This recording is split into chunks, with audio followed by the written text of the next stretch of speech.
আসসালামু আলাইকুম। কেমন আছে ভাইয়া? আজকে কি তুমি স্কুলে গিয়েছো? ওয়ালাইকুম আসসালাম। আলহামদুলিল্লাহ। তুমি কেমন আছো? হ্যাঁ, আজকে স্কুলে গিয়েছি। আলহামদুলিল্লাহ ভালো আছি ভাইয়া। আচ্ছা ভাইয়া, তুমি কি আজ স্কুলে কাউকে সাহায্য করেছো? হ্যাঁ বই না, তুমি শুনলে অনেক খুশি হবে। আজকে আমাদের স্কুলের নতুন বন্ধুরা হাতে হাত দিয়ে সাহায্য করেছি। জানো ভাইয়া, তোমার কথা শুনে অনেক খুশি হলাম, কারণ আল্লাহ তাআলা ভালো কাজ করলে অনেক খুশি হন। ঠিক তাই। তাই আমি সব সময় চেষ্টা করি ভালো কাজ করতে, যাতে আল্লাহ তাআলা খুশি হন। হ্যাঁ, আল্লাহ তাআলা আমাদের সবই দেখেন, তাই আমাদের উচিত বিপদে আপদে মানুষকে সাহায্য করা। জানো আপু, আজ আমি স্কুল থেকে কোরআনের কিছু শিখে এসেছি। আমি কি এখন তোমাকে বলবো? তুমি কি শুনতে চাও?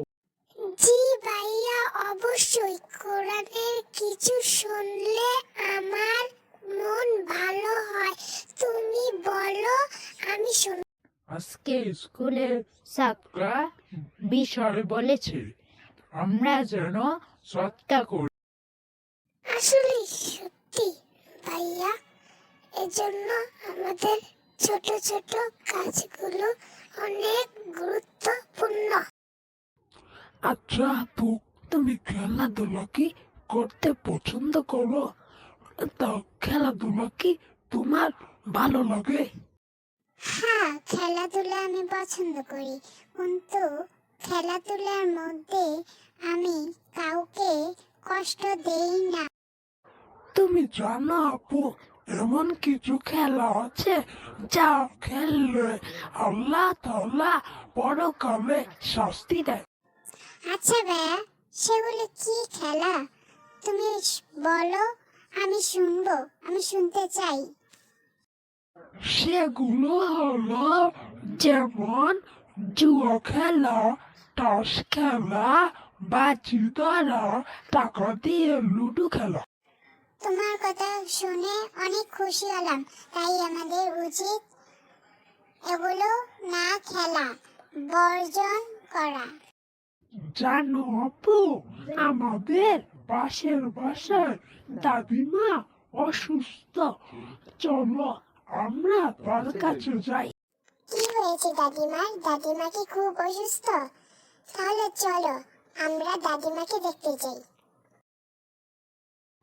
দাদিমার জ্বর হয়েছে, তাকে দেখার মতো কেউ নেই। চলো আমরা দাদিমার জন্য কিছু নিয়ে যাই। আচ্ছা ভাইয়া, বিকালে আমরা দাদিমাকে দেখতে যাব, সাথে কিছু নিয়ে যাব। আচ্ছা আপু, আজ তাহলে আসি, বিকালে দেখা হবে। দাদিমার বাসায় দুজনে একসাথে যাব। আচ্ছা ভাইয়া, ঠিক আছে। তোমার সাথে আজ দেখা হয়ে অনেক কিছু শিখতে পারলাম। আচ্ছা ঠিক আছে আপু, আজ আসি, ভালো থেকো। আসসালামু আলাইকুম।